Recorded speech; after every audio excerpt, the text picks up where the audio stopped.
inyong lahat, mga kapatid.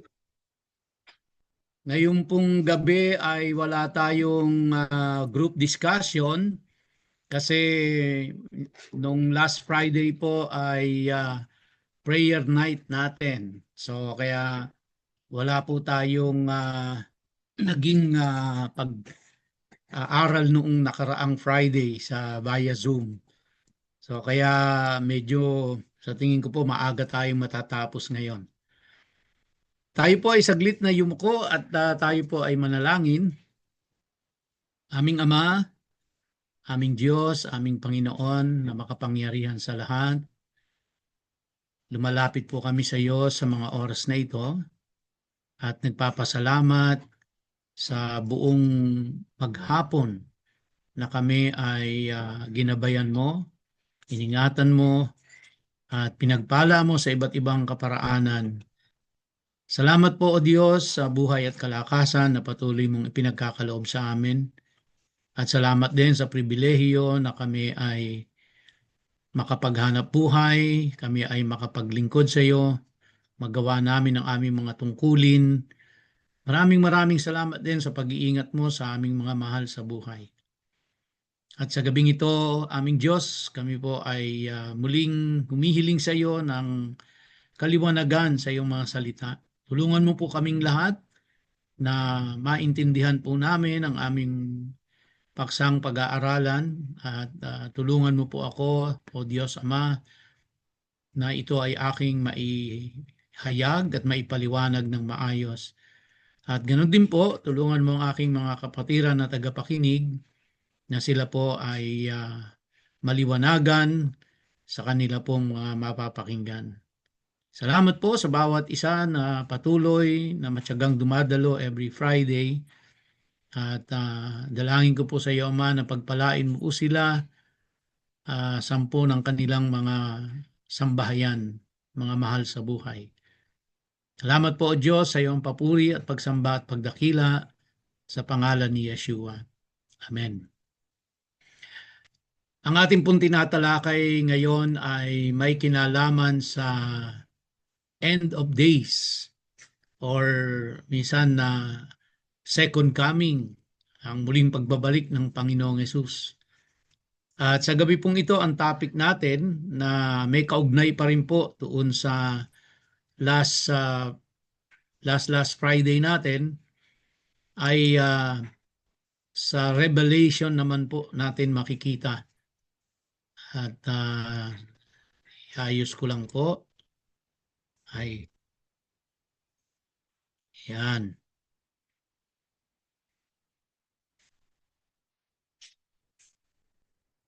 So, yan po. So, ang topic natin ngayon ay the seven churches in Revelation. A study on Revelation chapter 2 and 3 and end time implications. Yan po ang ating pag-uusapan sa gabing ito.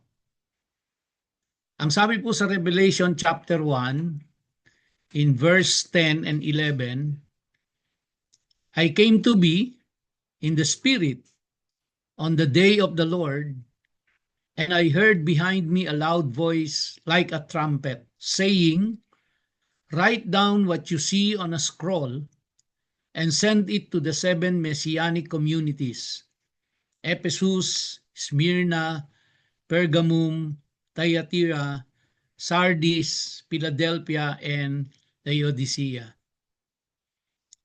Ito po ay mga pahayag ni John nang siya ay nandoon po sa island of Patmos. At siya po ay kinausap ng Diyos at inutusan siyang isulat ang ipapahayag sa kanya, ang ipapakita sa kanya. At kung atin pong matatandaan, in chapter 1, verse 1 ng Revelation, ito po ay mensahe ng Panginoong Hesukristo. Ito po ay mensahe ng Panginoong Hesukristo na galing sa Ama. Tingnan po natin sandali sa Revelation chapter 1 para mabigyan po tayo ng context kung ano yung ating tinatalakay. Tingnan ko lang po kasi wala ho dyan sa screen no? Ano natin yung Revelation. Sabi po sa chapter 1 verse 1, the revelation of Jesus Christ which God gave him, no? So ibig sabihin, this is Jesus Christ revealing it to John that came from the Father, no? Kasi sabi diyan, the revelation of Jesus Christ. So it is Jesus Christ revealing it which God gave him, no? So galing po sa Diyos Ama, ibinigay sa Panginoong Jesucristo at inire-reveal niya naman ngayon kay John. Sabi diyan, which God gave him to show to his servants the things that must soon take place. He made it known by sending his angel to his servant John. So, from God the Father to Jesus Christ the Son, and then Jesus Christ revealed it to John, and then ito po ay pinadala naman sa angel, no? Or pinadala ni Jesus Christ sa angel papunta kay John. So yun po yung linya ng communication. God the Father, God the Son, the angel, and then John. So yun po yung pagkakasunod-sunod nun. At ang sabi diyan ay blessed is the one who reads aloud the words of this prophecy, and blessed are those who hear and who keep what is written in it, for the time is near. Kaya basically, ang revelation po is about the second coming. No? At mapalad daw po yung mga binabasa ito at ito ay pinakikinggan at ito ay sinusunod. Kaya mapalad do tayo kapag ito ay ating binabasa at pinapakinggan. In verse 4 sa chapter 1, John to the 7 churches that are in Asia. So yung pong nabanggit dito na Messianic communities, yung Ephesus, Smyrna, Pergamum, Thyatira, Sardis, Philadelphia, and Laodicea, siya po ay nasa Asia. Now, ang Asia pong tinutukoy dito ay yung pong Turkey, yung modern day Turkey. So itong mga churches na ito ay nandoon. Now hindi lamang po itong mga churches na ito, no, ang nandoon sa modern day Turkey or ancient Asia. Meron pa pong ibang mga churches Nandoon ang Colossae, nandoon ang Philippi. So pero sila lang po yung tinukoy. Pero yung mensahe po dito, hindi ibig sabihin ay sila lang ang merong kaugnayan do sa mensaheng ipinaabot ng Diyos sa kanila. At dito po ay pwede rin nating tanungin ang ating mga sarili, individually, ako ba ay nabibilang dun sa Ephesus? Ako ba ay nabibilang sa Smyrna, sa Pergamum, Thyatira, Sardis, Philadelphia, and Laodicea as an individual? And pwede rin nating tanungin na as a church tayo, as COG Bacoor, sino kaya tayo dito? Sino kaya ang naglalarawan sa atin dito?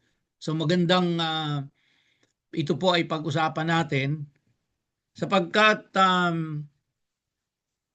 ang Diyos ay siyempre babalik po siya at ang babalikan niya ay ang tamang community, tamang church.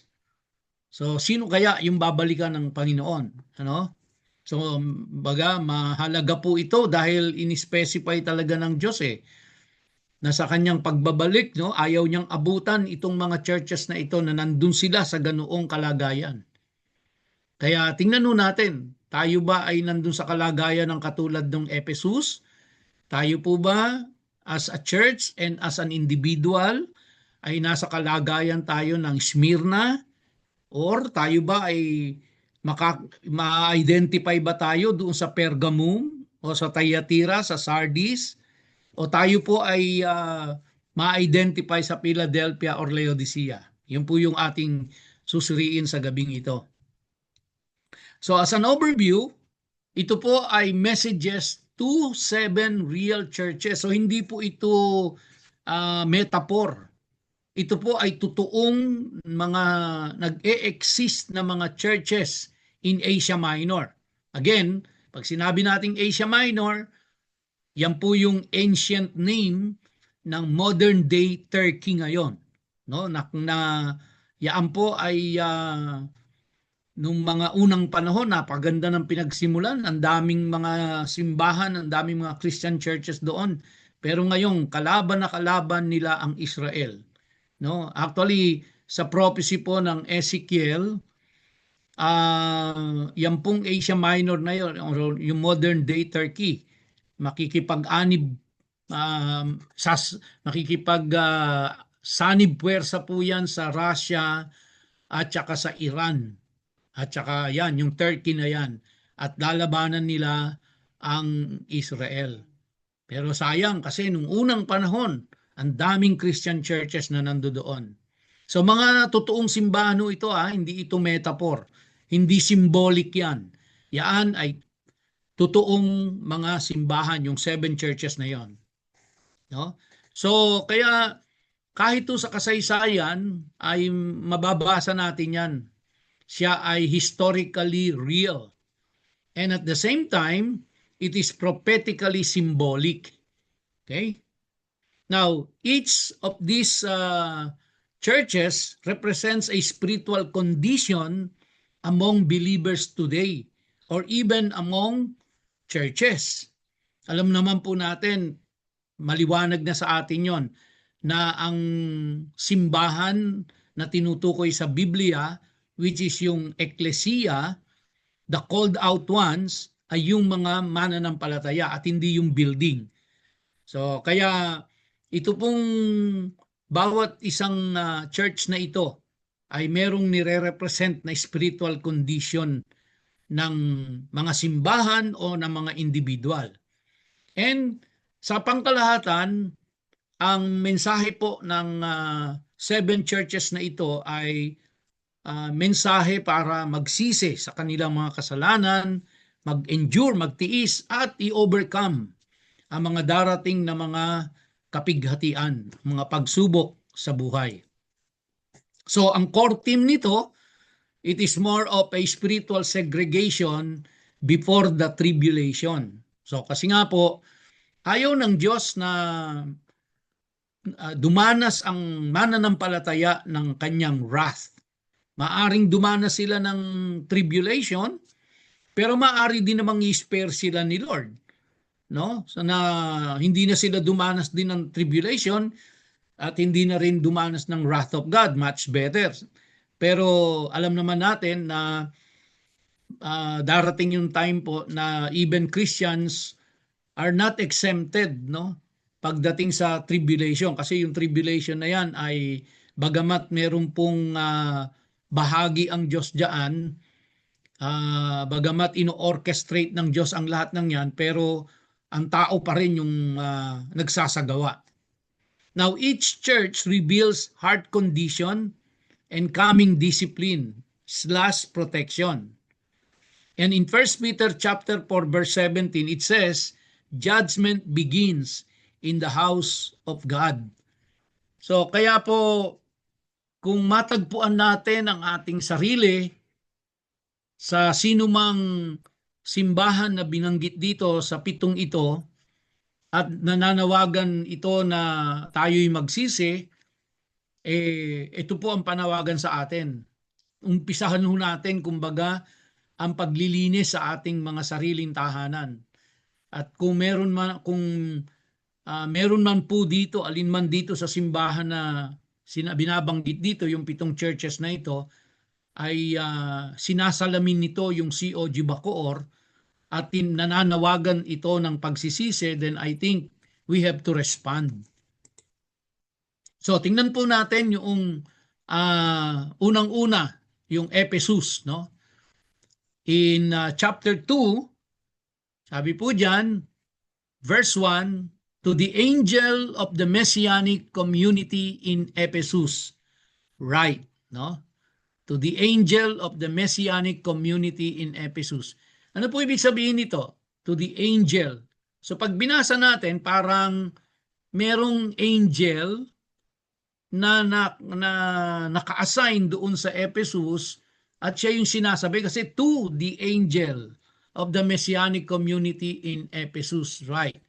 But the right interpretation of this, remember, ang isa pong yung pagkakasunod-sunod po noong pagkakasunod-sunod po nung communication line, no, from God the Father, God the Son, to the angel, and then to John. So kaya dito po, merong angel who was assigned to deliver this message to Ephesus. Okay? Kaya to the angel of the messianic community in Ephesus, write. So, merong angel, hindi po ibig sabihin nito ang kinakausap dito ni John ay yung angel doon sa Ephesus, kundi meron pong angel na inassign to deliver this message doon po sa Ephesus. At ito po yung message. Here is the message from the one who holds the 7 stars in his right hand and walks among the 7 gold menorahs. So sino po yon? Here is the message from the one who holds the 7 stars. Now, if we read the book of Revelation, makikita po natin ang dinidescribe dito na the one who holds the 7 stars in his right hand and walks among the 7 gold menorahs ay wala pong iba kundi ang Panginoong Hesukristo. Okay? So kaya, but please don't forget, the message came from God the Father and He gave it to God the Son, and God the Son gave it to the angel, and the angel gave it to John. And then, meron pong angel na inassign to deliver it to the community doon po sa Ephesus. At ang nagpapadeliver nito ay walang iba kundi ang Panginoong Hesukristo as commanded by the Father. Okay? Verse 2, I know what you have been doing, how hard you have worked. No? Ito na, dinidescribe na kung sino sila. Kaya tingnan nun natin, tayo ba ay Ephesus? Sabi diyan, I know what you have been doing. Sabihin, walang nalilingid sa kaalaman ng Diyos. How hard you have worked, how you have persevered, and how you cannot stand wicked people. Wow, ang gandang description, ano? So you tested those who call themselves emissaries but are not, and you found them to be liars. So mapanuri ito, hardworking, talagang nagpe-persevere, no? At hindi nila tinotolerate yung mga wicked na tao. And sabi diyan, you are persevering and you have suffered for my sake without growing weary. So, tayo ba yan? Ganyan ba ang si Oji Bacoor? O ikaw ba yan as an individual? Pero biglang may kambyo. Sabi diyan, but I have this against you. You have lost the love you had at first. So ito yung pangkaraniwang nadidinig natin. You have lost your first love. No? So, ibig sabihin, itong mga taong ito sa Ephesus ay mas nag-focus na doon po sa sabihin na nating ministry, no? Kasi sabi diyan, how hard you have worked, how you have persevered, and how you can stand wicked people, no? They don't tolerate wicked people, and then talagang sinusuri nila ang mga tao at nag-persevere sila, nag-suffer sila para sa kapakanan ng ating Panginoon. Pero ang pag-ibig nila para sa Diyos ay kumbaga wala na doon. It's more on mechanical na. No? Mechanical na po ang nangyayari, parang obligasyon na. Kaya nandun sila, kaya nasa ministry sila. Alam nila yung kanilang gagawin, alam nila yung dapat nilang sundin. Pero yung pong pag-ibig na wala na. No? Yun ang ano ng Panginoon sa kanila. So, tanungin nun natin ang ating mga sarili, ganito ba tayo? Hardworking tayo, nagpe-persevere tayo, hindi natin tinotolerate ang mga wicked na tao, and mapanuri tayo, no? Nagpe-persevere tayo, nagsasuffer tayo for the sake of God, no? At hindi tayo nananawa, pero wala na pala doon yung pag-ibig. Naging mechanical na lang palang lahat yon. Mechanical lang lahat. As a church, as COG Bacoor, ganito ba tayo? Okay? Therefore, sabi sa kanila, after nun po, therefore remember where you have where you were before you fell. Turn from this sin and do what you used to do before. Otherwise, I will come to you and remove your menorah from its place if you don't turn from your sin. Imagine, hardworking itong mga taong ito, no, talagang nagpe-persevere, hindi tinotolerate ang mga wicked, and yet, ano ang naging kasalanan nila? Ang kasalanan po nila is iniwanan nila ang kanilang unang pag-ibig. So, yung pala no, sa church, pagka nandyan na lang tayo dahil mechanical na lang, dahil obligasyon na lang, kaya nandyan tayo, tapos, kumbaga, yung love natin kay Lord ay hindi na yon ang nagdadrive sa atin para gawin natin yung dapat nating gawin. We are committing sin.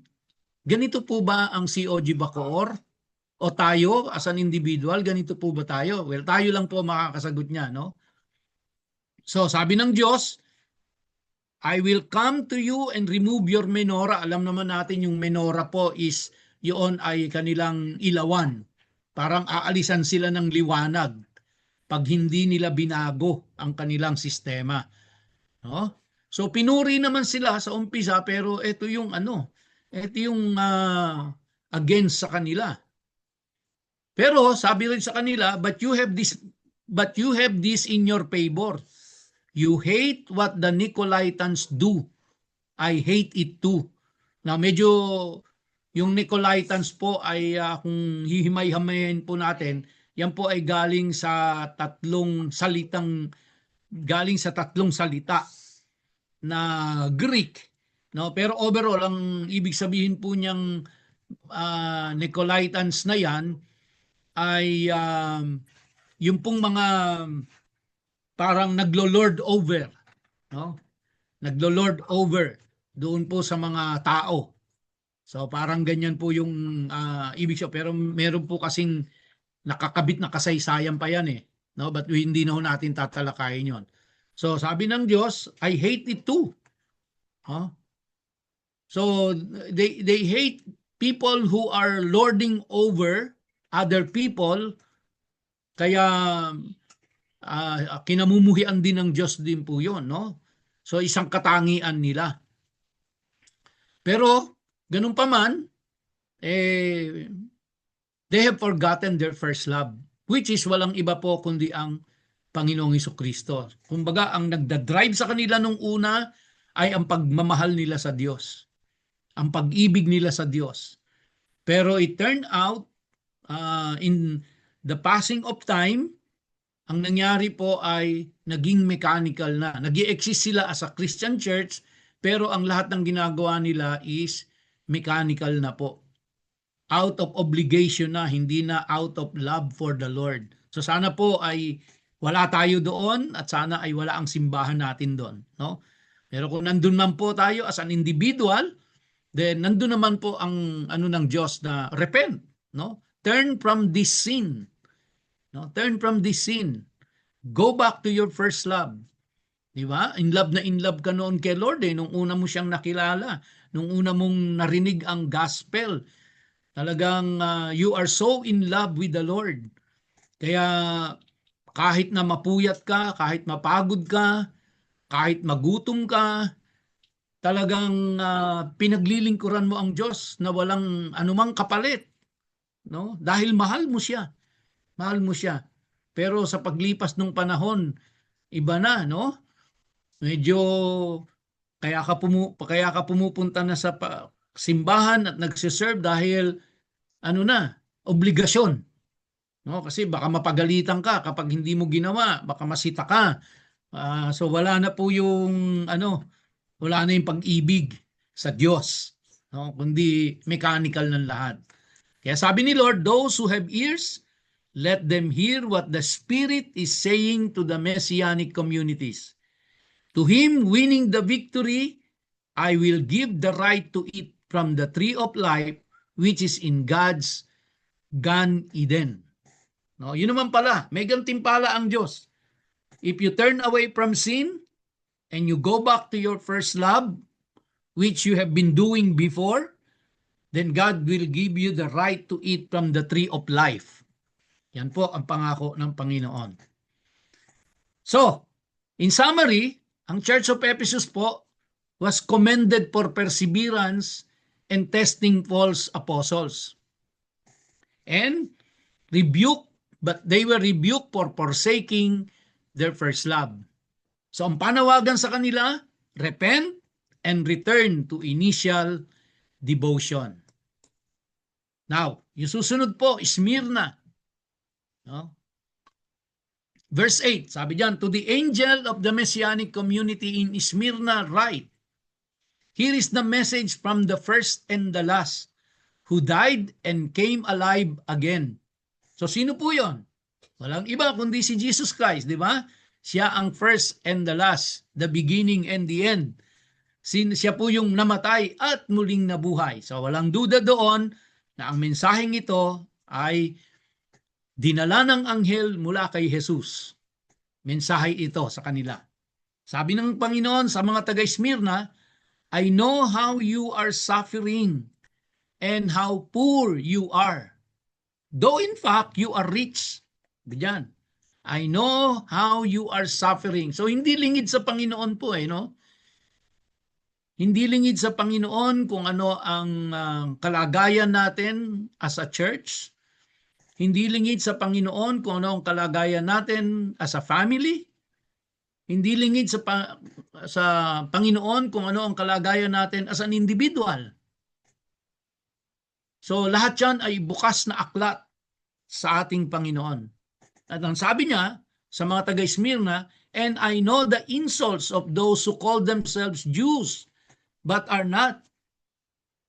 So may mga nagpapanggap na sila'y mga Hudyo pero hindi naman. On the contrary, they are a synagogue of the adversary. Adversary, walang iba kundi si Satan, no? So, nandun sila sa kalagitnaang ganoon. Na may mga kahalubilo sila na mga nagpapanggap na mga Hudyo. Pero yung pala ay mga kapanalig ni Satanas. So, sabi ng verse 10 sa mga taga-Smyrna, don't be afraid of what you are about to suffer. Look, the adversary is going to have some of you thrown in prison. Wow. Kanina yung Ephesus pinuri, di ba? May pangako pa pero kailangan magsisi.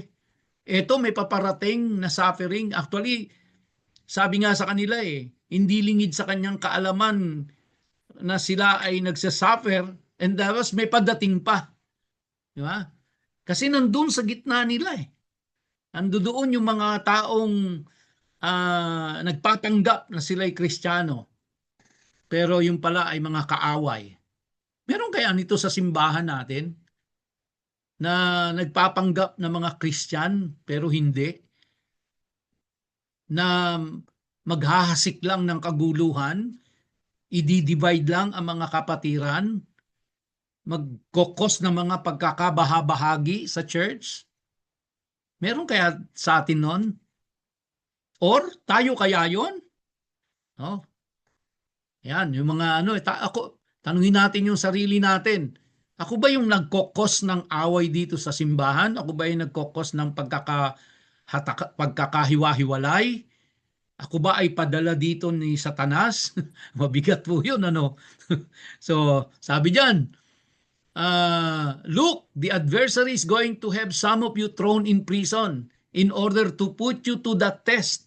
Papahintulutan ng Diyos yon upang testingin kung gaano talaga sila nananampalataya sa Diyos. And you will face an ordeal for 10 days. Ito ang encouragement sa kanila. Remain faithful even to the point of death, and I will give you life as your crown. Oh, pero dadanas na sila ng suffering. So medyo tayo po hindi masyadong maka-identify dito kasi pasalamat tayo sa Diyos dahil malaya ang bansa natin eh. Walang nagpe-persecute sa atin. Kung meron man, kumbaga po hindi natin pwedeng ikumpara sa mga sufferings na dinadanas nila, no? And then in verse 11, those who have ears, let them hear what the Spirit is saying to the Messianic communities. He who wins the victory will not be hurt at all by the second death. So ito naman yung pangako sa kanila. You will suffer, no? Nandiyan yung kaaway, nandiyan yung mga nanggugulo sa inyo, pero pinapahintulot lang ng Diyos yan para subukin kung gaano ka katatag, kung hanggang saan ka mananampalataya sa Diyos, no? At ang panawagan niya, manatili ka lang na faithful. Ito, mabigat nga po, sabi, even to the point of death. Pero ang pangako naman, I will give you life as your crown, no? And then in verse 11, sabi, he who wins the victory will not be hurt at all by the second death. So napag-aralan na po natin yan many times, no? 'Di ba? Merong yung unang kamatayan, paghihiwalayin ang spirito at ang katawan, and then pagkatapos magkakaroon ng resurrection, 'di ba? Magkakaroon ng resurrection, pagsasamahin ulit ang spirito at ang katawan. Pagkatapos po, kung ikaw ay na kay Kristo, hindi ka dadanas ng pangalawang kamatayan. Kaya yung wala kay Kristo ay madadanas po ng second death. So ibig sabihin yung binuhay na magmuli na yon, papatayin ulit. No, yun yung second death. Yun yung second death. Okay, pero kung kay Jesus Christ ka, hindi ka dadanas ng second death. Yung sa una naman, sabi sa atin, kung Christian ka, hindi ka dadanas ng wrath of God. Or pwede ka rin niyang i-spare sa tribulation na dulot ng tao. Or pwede ka rin dumaan doon sa tribulation, no, na kagagawan ng tao. Pero hindi ka, kung ikaw ay na kay Kristo, hindi ka dadanas ng poot ng Diyos. No, mabigat po 'yon, yung poot ng Diyos, dahil dinanas na ng Panginoong Jesucristo 'yon para sa atin. Dito naman po sa Smyrna, hindi ka naman dadanas ng pangalawang kamatayan. Okay? Pero ang kondisyon po, sabi, remain faithful. Kahit ano pa ang nangyayari, kahit sino pa ang nasa paligid, kahit may mga nanggugulo dyan na sadyang pinadala ni Satanas para gambalain ang ating katahimikan, wag ho tayong matitinag. Kahit ano pang dumating na as an individual, kunyari po sa ninyo, kamag-anak, mahal sa buhay, kaibigan, kaopisina, no? At ikaw ay kumbaga parang tinik siya sa lalamunan mo. Huwag kang bibitaw sa pananampalataya. No, manatili ka lang sa pananampalataya mo. Dahil may gantimpala ang Panginoon sa mananatiling tapat at faithful sa ating Panginoon. So in summary, ang Church of Smyrna po was afflicted and poor, yet spiritually rich. Wow! No? Sa alin mas gusto natin?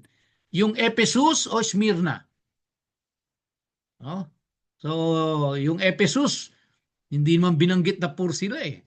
Ito, yung Smyrna, afflicted na, poor pa, pero spiritually rich. Kaya makikita natin, wala pong rebuke, no? Walang against na binanggit ang Diyos sa Smyrna. At manapa, ang ibinigay po ay encouragement amid coming persecution. So, meron pong parating na persecution. Pero, just remain faithful. Remain faithful. And then, ang panawagan po sa kanila, be faithful even unto death. So, tayo po ba ay Smyrna o tayo ay Ephesus? Alin po ang mas gusto natin? Tayo ay Ephesus o tayo ay Smyrna? No? So, sunod po, pangatlo, ang Church of Pergamum.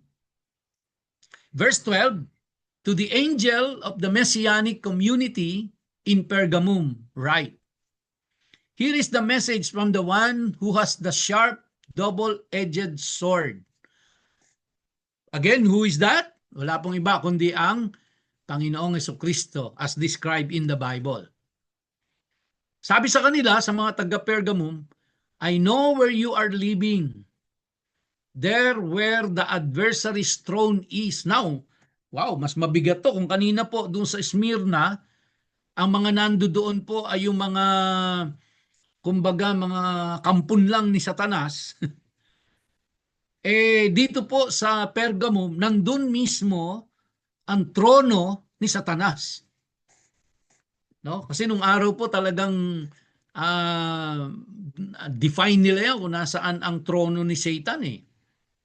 So, pero yung trono po ni Satan kasi ay palipat-lipat ng lugar yan. Walang permanenteng lugar yang trono niya kung saan niya gustong magtrono. Idalangin ho natin, huwag magtrono dito sa Pilipinas yan. No? Ito sa Pergamum, nandun. Nandun ang trono ni Satan. At nandun sila.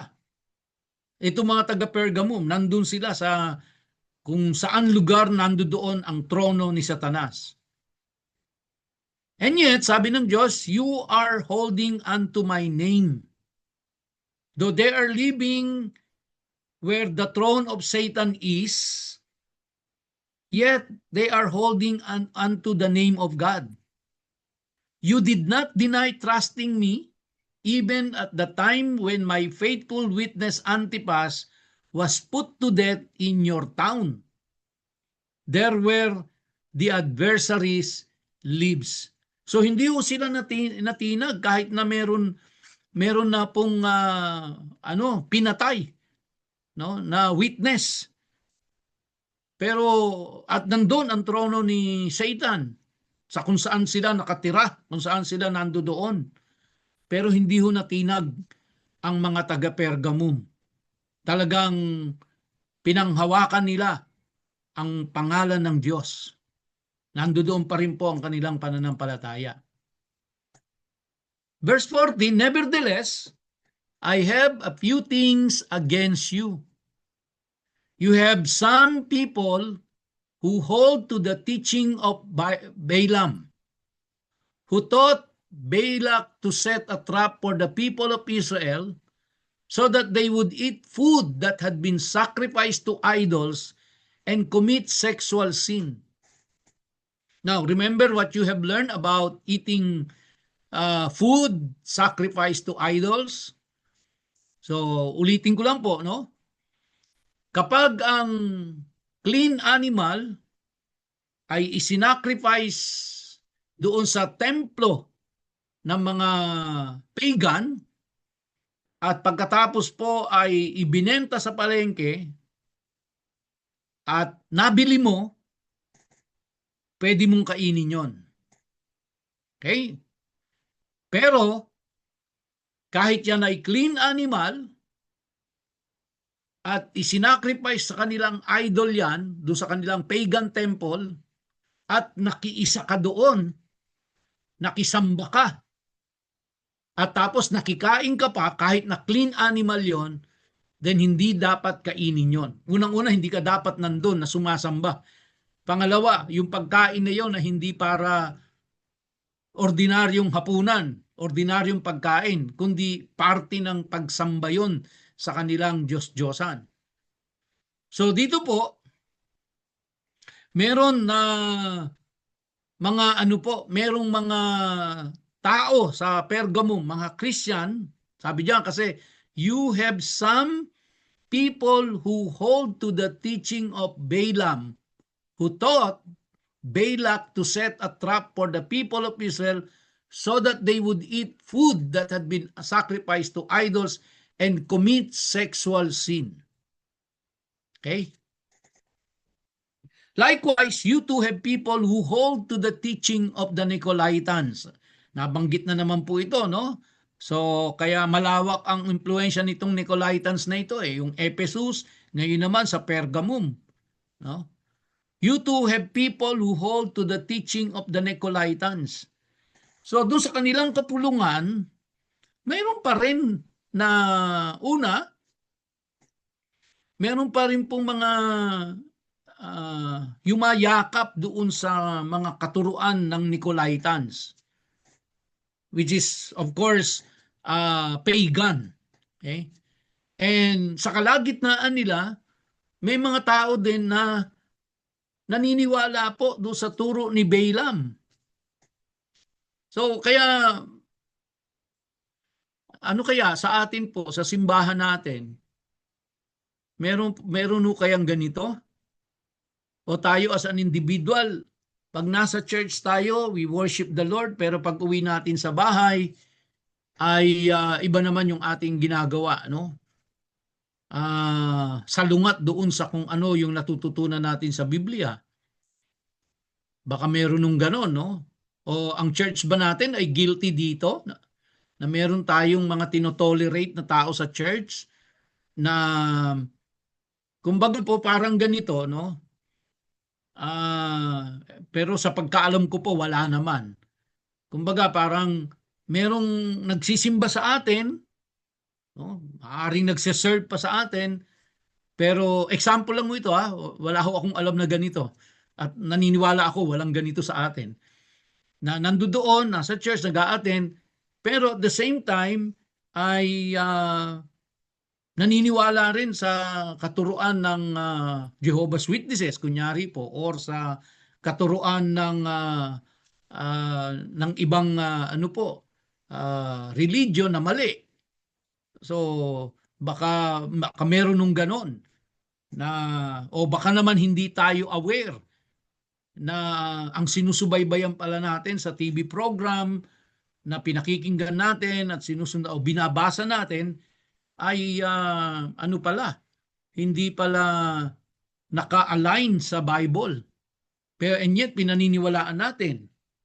So kaya yun po, baka merong ganon.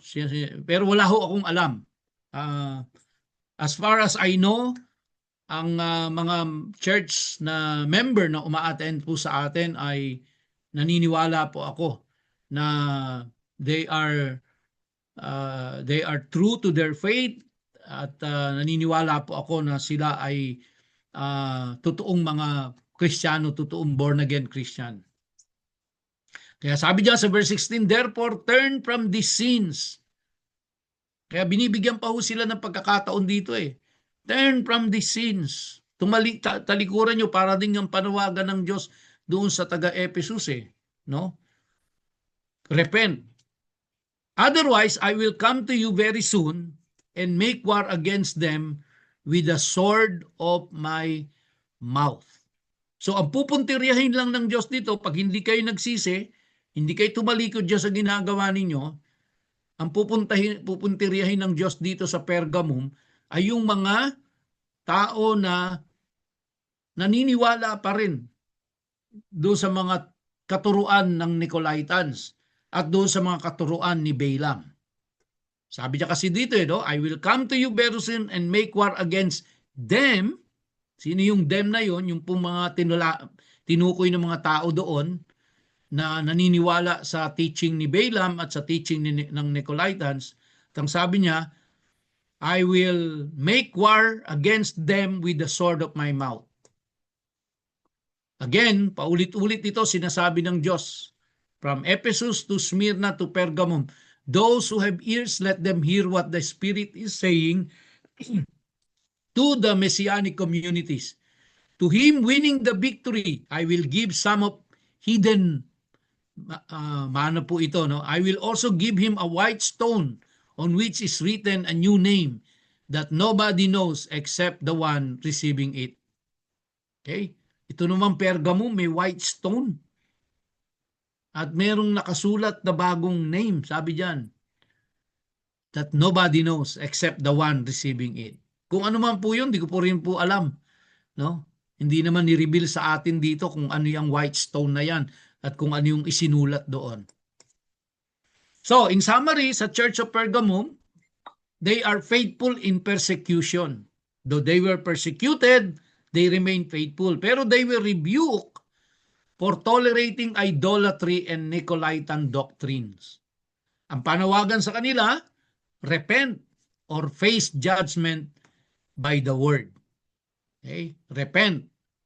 So, yung Ephesus, tapos yung Pergamum, ang panawagan ng Diyos sa kanila, repent. Now, next po is ang Thyatira. The Church of Thyatira. Sabi po sa verse 18, to the angel of the Messianic community in Thyatira, write, here is the message from the Son of God. And who is that? Wala pong iba, kundi ang Panginoong Jesucristo, whose eyes are like a fiery flame and whose feet are like burnished brass. Sabi sa mga taga-Thyatira, I know what you are doing. Your love, trust, service, and perseverance. Kaya ito po mga kapatid ay wala tayong maililihim sa Diyos eh. Talagang lantad ang lahat sa Kanya. Alam niya ang lahat ng ating ginagawa. Alam niya lahat ng ating iniisip. Alam niya ang ating mga damdamin. Alam niya ang ating mga pinagdadaanan. So wala hong nalilihim sa Diyos. Sabi diyan, I know what you are doing. Your love, trust, service, and perseverance. No? Wow, ang ganda. Love, trust, service, perseverance. And I know that you are doing more now than before. Okay, they keep on improving. They keep on innovating things, kumbaga. So, talagang mga taga-Thyatira na ito ay dedicated, committed sa kanila pong ministry. Pero sabi ng Diyos sa kanila, but I have this against you. You continue to tolerate that Jezebel woman. Isabel dito, no? Complete Jewish Bible kasi ito eh. Jezebel po yan. The one who claims to be a prophet but is teaching and deceiving my servants to commit sexual sin and eat food that has been sacrificed to idols. No? So, kumbaga, doon po sa maganda po yung unang sabi sa kanila no? Your love, I know what you are doing, alam ko yung pag-ibig nyo, yung trust ninyo, service, perseverance, and that you are continuously improving. Kaya lang in the midst of them, tinug-tolerate naman nila. So let's make it simple sa church po. Tayo po ba sa church ay nagto-tolerate ng sin? Tayo po ba as an individual nagto-tolerate ng sin? Sa ating pong tahanan, nagto-tolerate ba tayo ng sin? Pinapayagan ba natin? Pinahihintulutan natin? Binibigay natin yung approval natin? No? Sabi diyan, the one who claims to be a prophet but is teaching and deceiving my servants to commit sexual sin and eat food that has been sacrificed to idols. Again, ulitin ko po yun yung mga pagkaing sinacrifice sa idols. Ibig sabihin yan ay nakisama sila sa pagsamba. Hindi lang basta nila kinain yung pagkain. Sabi ko nga po sa inyo di ba? Pagka yung clean animal, sinacrifice sa idol, Pagkatapos siya na ibinenta sa palengke, hindi ka naman nakasama, binili mo, namamalengke ka doon, binili mo yon, hindi ka nakipag-participate doon sa pag-worship nila, then hindi ho kasalanan yon. So dito, yung binabanggit po dito, ay nakiparticipate sila. Kaya ang sabi po doon, they commit sexual sin. Kasi sa pagan worship, pangkaraniwan po yan. No? Pangkaraniwan ang prostitution. Pangkaraniwan po yung sexual orgies na kinukumit nila, and then pagkatapos they eat food na sinacrifice doon sa idols na yun as part of their worship also. Tinotolerate nila yon. Now, sa atin, pasimplihin natin, ikaw as an individual, tinotolerate mo ba ang sin? Kunyari, ng anak mo, ng kapatid mo, ng asawa mo, no? Kasi yung mga malalapit sa iyo, na nasa tahanan mo, tinotolerate mo ba? Tayo po as a church, nagtotolerate ba tayo ng kasalanan dyan sa church? Yan, magandang mga tanong po yan, no? Verse 21, I gave her time to turn from her sin, but she doesn't want to repent of her immorality. So I am throwing her into a sick bed, and those who commit adultery with her, I am throwing into great trouble, unless they turn from the sins connected with what she does. Sino po yung tinutukoy dito? Si Jezebel. Di ba? Si Jezebel. And I will strike her children dead. Ang bigat ng parusa ng Diyos dito. Pag yan, hindi mo, pag nagpatuloy ka, no? Doon sa doon po sa bilanggit sa atin sa verse 20, na pagpatuloy na nagtotolerate kay Jezebel, then ito ang magiging parusa ng Diyos sa kanila. I will strike her children dead, then all the messianic communities will know that I am the one who searches minds and hearts, and that I will give to teach of you what you deeds deserve. So, kaya wala pong kasalanan na lalampas sa Diyos na walang karampatang kaparusahang igagawad. Bagamat, kung tayo man po ay nalugmok sa pagkakasala o nakagawa ng kasalanan, ang Diyos naman ay laging may paanyaya na talikuran mo yan, magsisi ka at bumalik ka sa akin. Pero pag hindi, time will come. No? You will feel the justice of God. And ang bigat ng parusa ng Diyos, no? Pagka nagpatuloy tayo. In verse 24, but to the rest of you in Thyatira, so ibig sabihin, hindi lahat sila ganoon. Merong mga tao lang na ganoon doon. To those who do not hold this teaching, who have not learned what some people call the deep things of the adversary, I say this, I am not loading you up with another burden.